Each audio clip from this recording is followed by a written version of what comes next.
huli ay itinakwil. Kaya tayo po ay magsipagtuto sa salita ng Diyos habang maaga. Mabuti ng mga sakit ngayon. Huwag lang akong ipagduduro pagdating ng panahon. Doon sa langit ng bayan, paghukuman na hindi mo itinuro yun sa amin. Hindi namin na nalaman. Hindi mo man lang sinabi. Sisisihin po ako. At baka ang Diyos mismo ang sumisi sa akin. Hindi mo itinuro. Binabing mo ang mga tupa natin. Ayaw mo silang masaktan. Ayaw mo silang ma-offend. Ayaw mo mabawasan ng mananampalataya. Ayaw mo silang lumayo. Dahil mas masakit po ang sasapitin natin pagdating ng araw na hindi pala natin nalaman. Because sabi ng banal na kasulatan, many people perish. Maraming napapahamak dahil sa kawalan ng kaalaman. Dahil sa kainosentihan. Amen po ba? Kaya mga kapatid, habang nalilinig natin ang pangangaral at pagtutuwid ng ating Diyos, magpatuwid na po tayo. Kapatid, huwag natin sundin ang pita ng laman. Hello!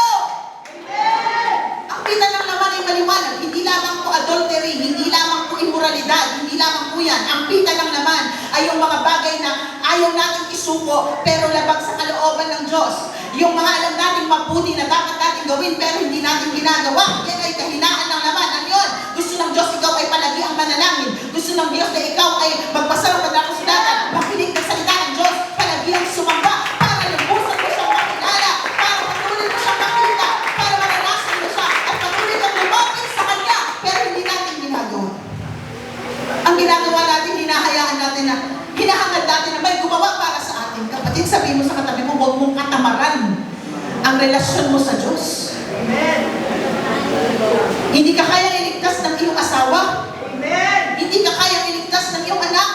Hindi ka kaya iligtas ng iyong nanay. Hindi ka kaya iligtas ng kahit na sino man. Ikaw lang ang relasyon mo at pagtanggap mo kay Jesus, pananalig at pagsunod mo sa Kanya sa pamamagitan ng biyaya na pwede magligtas sa Kanya. Sabi mo sa katabi mo, gumising ka. Lumisin tayong lahat. Gumising tayong lahat. Amen. Huwag lamang natin paparangalan ng Diyos pag nandito tayo sa church. Tapos paglabas natin, sarili na natin pinararangalan natin. Paglabas natin, sa ang diablo na ang napaparangalan dahil ang ginagawa na natin ay labag na sa kalooban ng ating Panginoon. Kaya nga may sinasabi si Apostol Pablo, mga kapatid, ang sabi niya, hindi ba ikukumpara ang mga sakripisyo natin dito dun sa kalwalatiang sasapitin natin?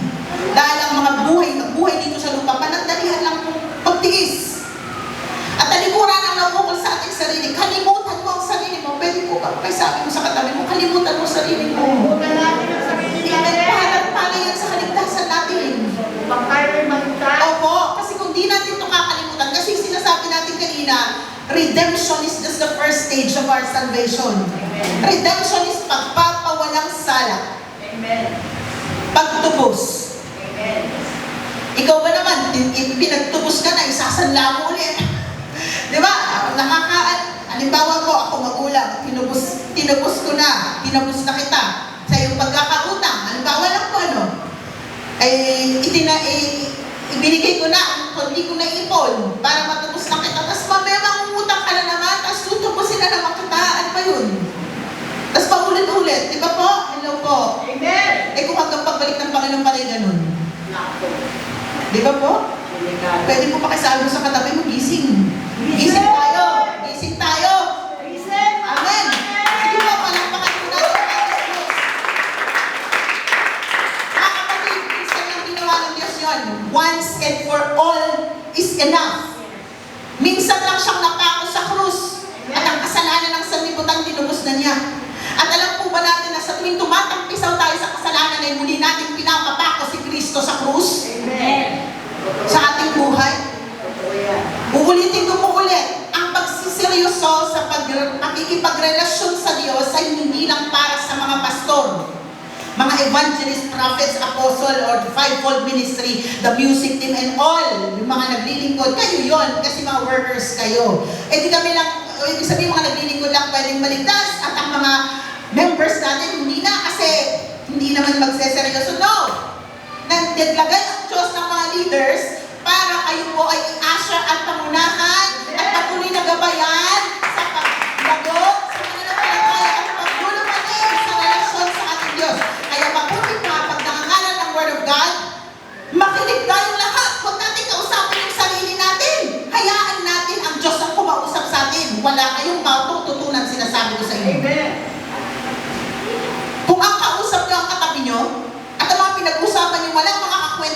ng bagay, kung ano-ano lang.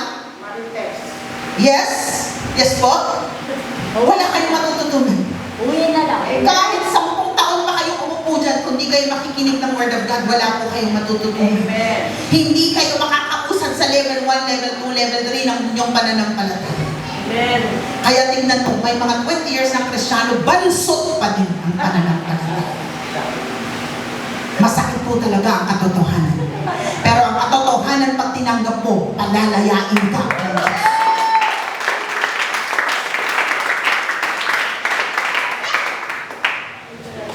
Alam niyo po kung anong grasya, kung ano ibig sabihin ng grasya? Hello. I want everyone to understand what grace is. Grasya ng Diyos. Dahil ito po yun, makinig tayo lahat. All ears, all eyes in front. Ano pong ibig sabihin ng grasya? Grace is the things that we don't deserve yet God gave it. Ang grasya ay hindi karapat-dapat, hindi tayo karapat-dapat, pero ibinigay ng Diyos. Amen. We are not worthy of Jesus Christ. Hindi tayo karapat-dapat sa Diyos dahil sa ating mga pagkakasala at katigasan ng ulo at pagsuway na katumbas ng pagsamba sa Diyos-Diyosan. Katumbas ito ng pagkukulang. Yan po ang pagkatao natin. Hindi lamang yung may mga manika. Hindi lamang yung may mga imahe na sinasamba. Kundi yung isang puso na matigas. Yung pusong hindi sumusunod at ayaw pasaway. At yung puso na hindi mapagsabihan. Ang katumbas niyan ay pagsamba sa Diyos-Diyosan at pangkukulang, which is mga bagay na kinamumuhian ng Diyos. So, ang mga sorcerer and idolaters ba tawag doon? Tama, na? Idolatry. Iba yung adultery sa idolatry. Idolatry is sumasamba sa mga Diyos-Diyosan. Hindi lamang po yung presensya sa mga unbeliever kung tawagin ng mga Christian. Kahit sa church meron yan. Hello? Kaya nga ang Diyos na buhay sa lumang tipan, pinapagalitan niya, pinagsasabihan niya palagi ang mga Israelita. Sino po dito ang mga napapagalitan ngayong umaga? Amen. Sino po ang nasasaktan? Amen. Mabuti naman kung gano'n. Lahat po tayo nasasaktan. Amen. Pero kapag ang Diyos ang nananakit, masarap. Amen. Kahit na mahapdi, pero ang Diyos ang naghihilom. Amen. Mapagalitan ka man, dahil tutuloy ka man tayo. Ano po ba? Kaya nga mga kapatid, tayo po ay patuloy na sumunod sa ating Panginoon. Amen. Upang hindi masayang ang bawat araw ng buhay natin dito sa mundo. Amen. Siguro sasabihin natin, sana hindi na lang ako nakakilala. Para hindi na lang ako nagigilty. Parehas lang yung kapatid. Kung hindi mo ito narinig, mapapahamak din tayo. Kung hindi natin narinig mo, hindi mo sinunod, mapapahamak ka. Hindi mo narinig, kaya hindi mo alam, mapapahamak ka din. Kasi nga sabi niya, maraming tao mapapahamak dahil sa wala ng kaalaman. So kapatid, ang kaligtasan natin, tatlong stages yan. Bago tayo pumunta dito, baka dito na tayo magtapos, mga kapatid. Ang unang stage na is redemption. Yan yung, paalalahanan niyo po ako redemption. Balikan ko lang itong grasya. Itong grasya, kapatid, ay hindi yung grinasyahan ka para magkasala at ligtas ka naman. Hello? Amen. Baka mag-misinterpret natin. Nakakilala naman ako sa Panginoon, tumanggap naman ako kay Lord as Lord and Savior. Ang sabi niya, maliligtas. Kapatid, may grasya ang Diyos. At ang grasya niya forever. Yes, that's right. Grace of God, love of God, mercy of God, endures forever. Yes. Pero yung grasya na yun, binigay sa atin, hindi para abusuhin. Amen. Matutulad tayo dun sa sinasabi na para daw baboy. Yung parang baboy na pag pinaliguan, muling babalik sa lubluban. Totoo po ba yun? Amen. Ang pipers na nila. Good. Buwan. Yung ang alaga tayo ni baboy. Dingusam. Alagaan mo na. Mamaya lang hahanapin niya yung lubnak. Tama? Opo, hahanapin niya yung lubluban. Magiging marumi siya ulit. Kaya nga, ang payo ng Bible, huwag mong ihagis ang perlas sa baboy. Amen. Kasi masasayang. Yuyurakan lang niya ito, sabi. Huwag natin papahintulutan na matulad tayo sa sinasabi ng banal na kasulatan dahil ang banal salamin, kapatid. Amen. Huwag tayong matulad sa behavior ng baboy na pagkatapos malinis ng salita ng Diyos, babalik sa sanlibutan at maglulublob sa kasalanan. Sayang yung perlas na tinanggap na yurakan lang. Hello! Amen. Tama po ba yun? Kaya tayo mag-iingat. Kasi minsan pag di tayo napapaalalahanan, akala natin, okay tayo. I am under grace. Yes, that's right. Alam niyo po ba isa pang kahulugan ng under grace?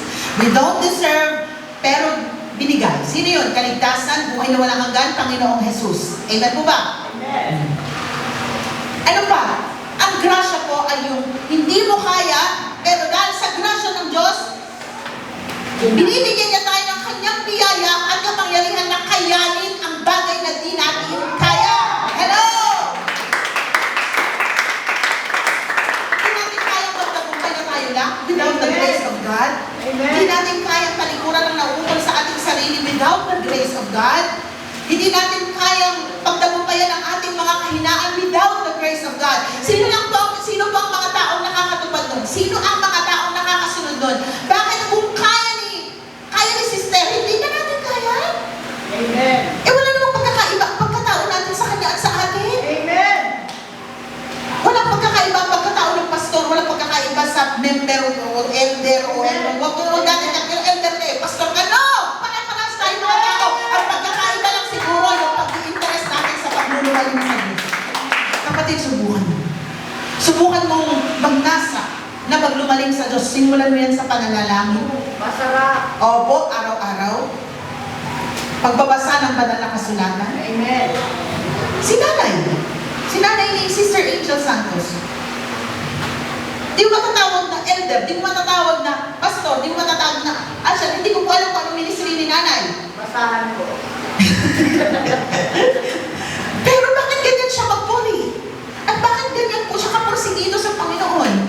Bakit po siya hindi po mapayag na umabsent? Bakit po siya hindi napipigilan sa pagsigaw at pagsamba? Bakit hindi siya nahihiya na ipahayag ang kabutihan ng Diyos? Bakit? Kasi po sa personal niyang buhay, sa bahay pa lang, napakalapit na niya sa Panginoon. Kaya pagdating sa pagsamba, ibinubulalas na lang niya yung resulta ng kalapitan niya sa Diyos. Amen. So isa sa patunay si nanay na hindi lang mga pastor at mga manggagawa ang mga puspos ng banal na espiritu. Lahat kung naligtas, tumanggap ng banal na espiritu at ang tanging gagawin lamang natin ay patuloy tayong maglumapit sa ating relasyon sa presensya ng Diyos. Dahil ang presensya ng Diyos, ang Holy Spirit lamang ang makakatupok sa lahat ng kahinaan Amen. ng naman. Hallelujah. Katamaran sa pagbabasa, katamaran sa pakikinig, katamaran sa pananalangin, katamaran sa paglulumapit sa Diyos, katamaran sa pagpapatotoo sa kabutihan ng Diyos, na para bang walang ginawang mabuti ang Panginoon. Only the Holy Spirit ang makaka-overcome dyan. Kaya, let's ask the help of the Holy Spirit of God. Di ba po ang sabi sa Galatia chapter 5? Ang bunga at kahinaan ng laman ay evident. Halatang halata. Hayag. Ibig sabihin. Galatians chapter 5 verse 19. Sabi niya doon, ang kahinaan ng laman. Gamay katabi mo. Hawakan mo siya. O may laman ba? O buto? Meron ano po? O lahat ng may laman may kahinaan. Hello! Ay, ang sabi ng chapter 5, verse 19, inisa-isa doon. Galatians chapter 5, verse 19. Ano yun? Inisa-isa niya doon kung ano ang kahinaan ng laman. Gusto niyo bang makita? Para tayo ay makilala natin ang ating sarili. Ate Joy, isingit mo nga po. Galatians chapter 5, verse 19, mabilisan lang po natin babasahin at magsalamin po tayo. Ano po? Okay po ba? Galatians chapter 5, verse 19. Sabi niya, ang pita ng laman o kahinaan ng laman ay obvious. Ayan. Ngayon ay hayag. Hayag, lantad. Pag sinabing hayag. Ngayon ay hayag ang mga gawa ng laman. Bago ituloy, nag-overload yung revelation ng Diyos. Bago natin yan ituloy. Ang diablo, pababayaan niya sumamba. Pababayaan ka niya tayo mag-church. Pababayaan ka niya lahat. Maging matalino po tayo sa pakikinig. Baka isipin ninyo, di huwag na lang ako mag-church. Hindi ko naman kaya. Kapatid, piliin mo ang kaligtasan. Amen. Lumapit tayo sa Diyos sa ating pananalangin sapagkat siyang makakatulong ang banal na Espiritu para tayo magtagumpay. Sabi niya, we are more than conqueror. Amen? Ito po, manalangin tayo. Ngayon ay hayag ang mga gawa ng laman. Ang mga ito ay pakikiapid. Ha? So, hindi lamang lalaki, babae, babae, babae, lalaki, lalaki, yung mga ganyan, yung out of marriage, hindi lang po ganyan ang pakikiapid. Pwede rin ang mananampalataya na tingin niya sa sarili niya malinis at walang kapintasan ay nakikiapid. I mean, wala kang ginagawang immoralidad, literally, pero pwede kang makikiapid. Saan? Sa kasalanan. Do you believe? Amen. Parang mo na uminig. Ano ba nang batay? Pwede kang maging makikiapid sa pamamagitan ng pakikiapid natin sa mga mali. Compromising. Ni-unite natin ang sarili natin sa mali. Yung lang hindi ka sumunod na manalangin at magbasa ng kasulatan at magbasa ng banal na kasulatan is you are pinagbibigyan ang kahinaan ng laman. Amen? Sabi, pakikiapid, karumihan, kahalayan. Ano itong kahalayan na to? Immoralin. Oh, may paalala sa mga kababaihan. Huwag tayong maging sanhi. Kasi ang sabi dito sa banal na kasulatan, kung noong unang panahon sa lumang tipan, ang sinasabi, huwag kang makikiapid at huwag kang, yung kahalayan ay hindi tama sa harapan ng Diyos. Pero ngayon, sabi ni Jesus, mismo po, tumingin ka lang ng may pagnanasa sa isang babae, ay nakiapid ka na rin. At ito ay kahalayan. Amen. Kaya ang mga kalalakihan ay dapat na yung natinginan mo ay aksidente, in Jesus' name. Pero yung natingnan mo at muli mong tinignan, iba yun. Hello! Amen. Pwedeng sa isip natin, nagkakasala na tayo agad dito, guilty na tayo agad dyan. Asa na yun? Sa kahalayan. At ikaw naman, girl, huwag ka naman maging sanhi. Dahil sabi ng banal na kasulatan, ang sanhi ng pagkakasala ay mabuti pang talian ng giningang bato at itapon sa dagat. Kaya ikaw ay maging disente sa iyong pananamit. Huwag yung lumuluwa kung ano-ano. Hello! Sabihan mo nga po yung katabi mong babae. Huwag mong panuluwain yung mga lumuluwa. Ha? Pwede mo ba? Pwede mo ba na magdamit na lang po kayo ng lumuluwa pag nasa kwarto kayo at ang kasama nyo ay ang inyong asawa? Nang hindi ko kawawa yung mga kalalakihan nagpipigil sa kanilang sarili na hindi ka makita. Dahil pinapakita mo naman, hello! Amen. Nasasaktan ba tayo? Amen. Mabuti. Tama na yun, mabuti. Amen. Opo. Kasi there must be decency. Sabi, mas sa isang babae daw, naghalo-halo na yung sasabi ko, pero alam ko may natutunan tayo. Sabi ng banal na kasulatan, mabuti pa daw sa, ang isang babae ay hindi ko, mahalaga ang panlabas na kaanyuhan.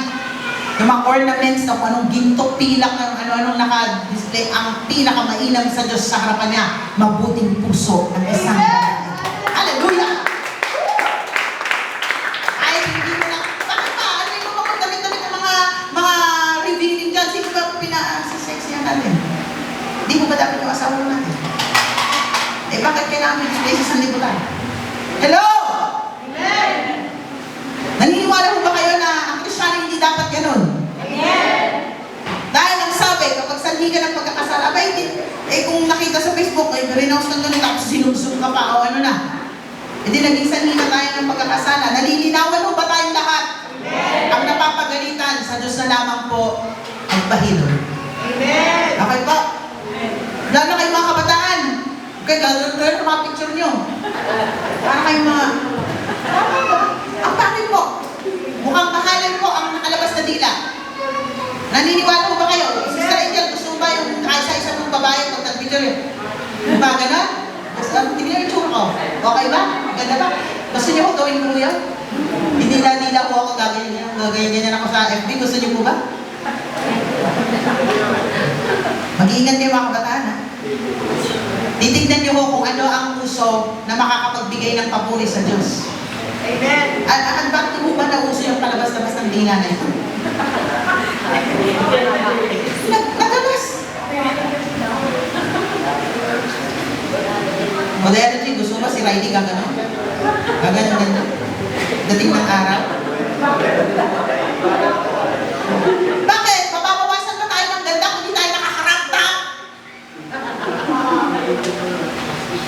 Bakit mo gusto mo ipakita yung puso mo? Ano bang meron doon? Bani. Baka nga hindi mo ba yung ng face towel? Bakit ka mag-short kailangan makita yung... Uy! Bakit ka mag-damit kailangan makita yung ba't ng bata? Pwede mo ba? Ayusin natin mga Kristyano. Hello!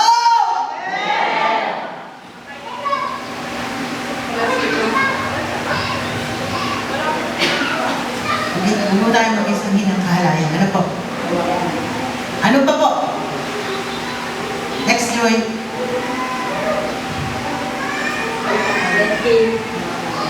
Ngayon ay hayag, ulit. 20, pagsamba sa Diyos-Diyosan. Ano mo ba yung pagsamba sa Diyos-Diyosan? Katigasan ng ulo. Kasi idolatry yun eh. Anything na ipinaglalaban mo sa Diyos is idolatry. Pagsamba sa Diyos-Diyosan. Anak, isuko mo na yan. Lord, di ko pa kaya. Diyos-Diyosan. Hello!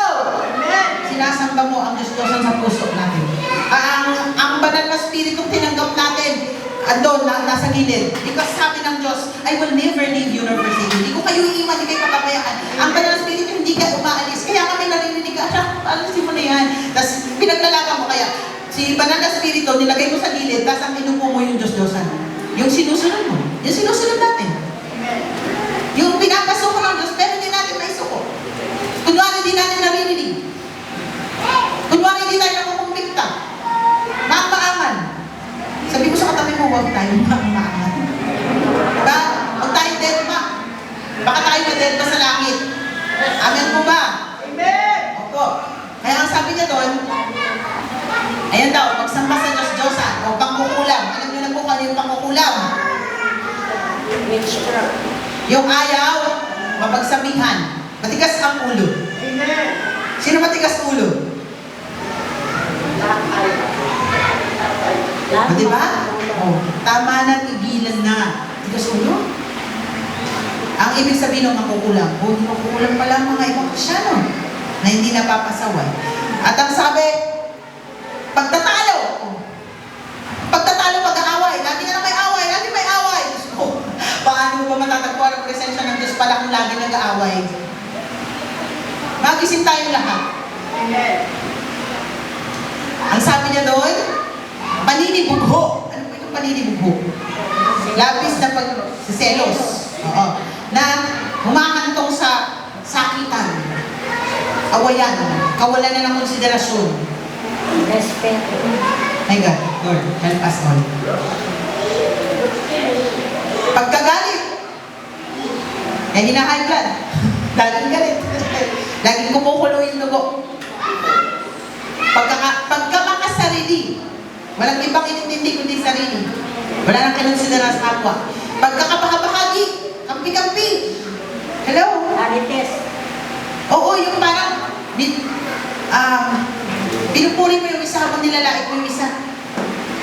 Is pagkakampi-kampi. Sabihin natin sa sarili natin at sa katabi, bantayan natin ang ating mga sarili. Ano ba? Pagkakabahagi, mga pagkakampi-kampi. Next, Joy. Pagkainggit. Paglalasing. Naalala po kayo mag-reflect. Paglalasing. Pagkainggit. Kalayawan. Walang taros na pagsisika. Layas dito, layas doon. Pasal dito, pasal doon. Lipang dito, lipang doon. Walang panahon sa Diyos. At mga katulad dito, binabalaan ko kayo. Sino makausap po ni Apostol Pablo? Church of Galatians. Amen. And right now, God is speaking to the Church of GFPCC. Amen. Binabalaan ko kayo, gaya ng aking pagbabala noong una sa inyo, na ang mga gumagawa ng gayong mga bagay ay hindi magmamana ng kaharian ng Diyos. Mga tumanggap na to sa Panginoon. So redemption, naganap na. Kasi ang redemption ko is tinubos, tapos pinawalang sala. Nung pinawalang sala, gusto bumalik ulit sa kulungan ng kasalanan. Huwag na po natin yung gawin. Ang next pong stage nun is sanctification na.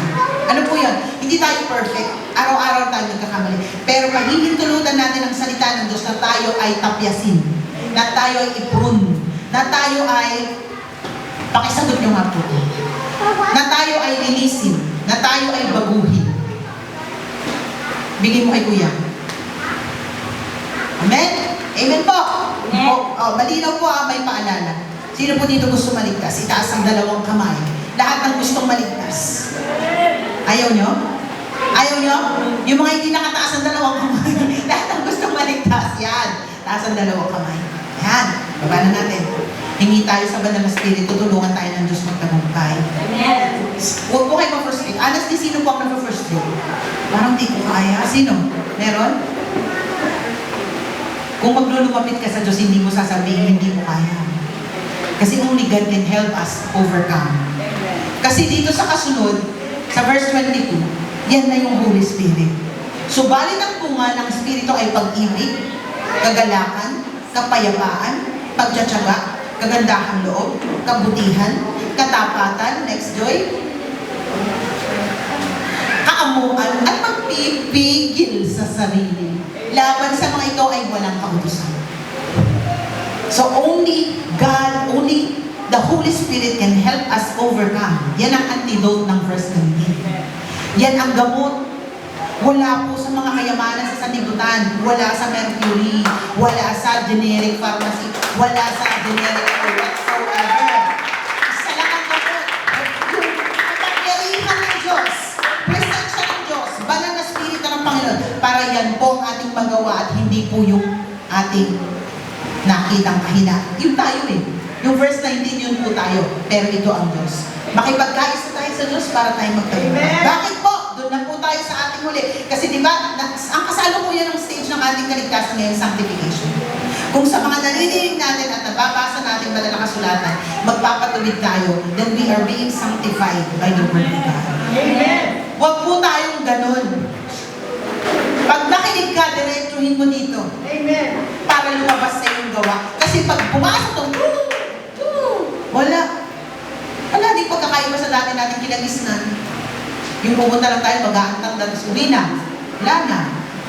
O kaya pupunta doon sa loob, bakit? Kailangan yung tarjeta, kailangan magpa-attendance. Dahil kung hindi, bakit wala? Wala nang kaligtasan. Pero dito, puso at ang Diyos. Sa pananampalatayang tinuro sa atin ng Panginoon. It's your heart. Amen. It's within. Amen. Kaya, sabi niya doon, sa kasalukuyan nasa sanctification tayo, nililinis tayo ng Diyos araw-araw, magpatuwid tayo sa Diyos. Amen. Hanggang sa muli niyang pagbabalik, yun na ang final na stage. Glorification. Itong katawang ito, papalitan niya ng katawang hindi nabubulok, na uuwi sa buhay na walang hanggan. Amen po? Kaya, ang sabi niya doon, sa ating, sino yun? 7:21 doon. Sa Matthew, chapter 7, verse 21.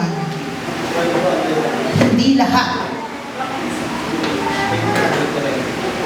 Mga kapatid, di ba? Kanina. So, ang kaligtasan ay nawawala. Kapag ang tao ay humiwalay sa tagapagligtas. Amen po ba? Hindi humiwalay ba natin mag-church? Yung puso natin dapat hindi nakahiwalay sa Diyos. Ang sabi niya mura, ay naghanggaw. Sa Matthew chapter 21, tandaan po, vernacular sabi. Pastor po ako, propeta po ako, music head minister po ako, usher po ako, intercessory prayer ministry po ako, ako po ay board member, ako, lahat na sinabi. Ito sagot ng Diyos pag di sumunod sa kalooban ng Diyos amang nasa langit. Verse 23. Naghang ulit. Ayan na. At kung magkagayon, ay ipapahayag ko sa kanila. Ito na, ang sabi ng Panginoon. Hindi ko kayo kayo kailanman, hindi na nga kailanman, hindi ko kayo kailanman nakikilala, ano yan sabi? Hindi ko kayo kilala kailanman. I never knew you. Ni kailanman di ko kayo nakilala. Ni kailanman di ko kayo parang gano'n, tinakwil. Yun po yung mga nagkalat ako sa pangalan ni Jesus. Kanya hindi ko kayo kilala kailanman. Lumayo kayo sa akin. Kayong mga gumagawa ng kasalanan. Ay, hallelujah. Help us all, Lord, to overcome. Sabi mo sa kapatid mo, gising ka ba? Gising ka ba?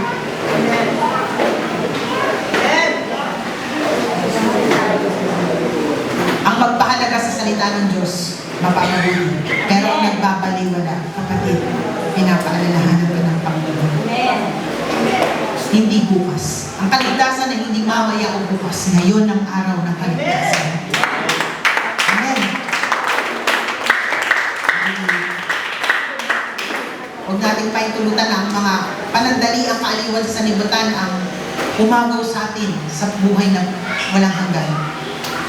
Kapatid, ibigin natin ang ating Diyos ng buong puso. Amen. Buong lakas, buong pag-iisip, buong kaluluwa. Amen. Upang makiibig natin ang ating kapwa katulad ng pag-ibig natin sa ating sarili. Kung tayo nawalay sa Diyos, wala tayong magagawa. Kaya kailangan natin ang banal na Espiritu na siya ang maghari. Ang sabi niya doon, pag sumakitan natin, paghariin ng Diyos sa ating buhay. Laban sa lahat ng ating mga pangangailangan at alinmang katwiran o dahilan, sapagkat wala kang dapat ipag-alala. Lahat ng bagay ay ilalagdag sa iyo. Pag tinunod.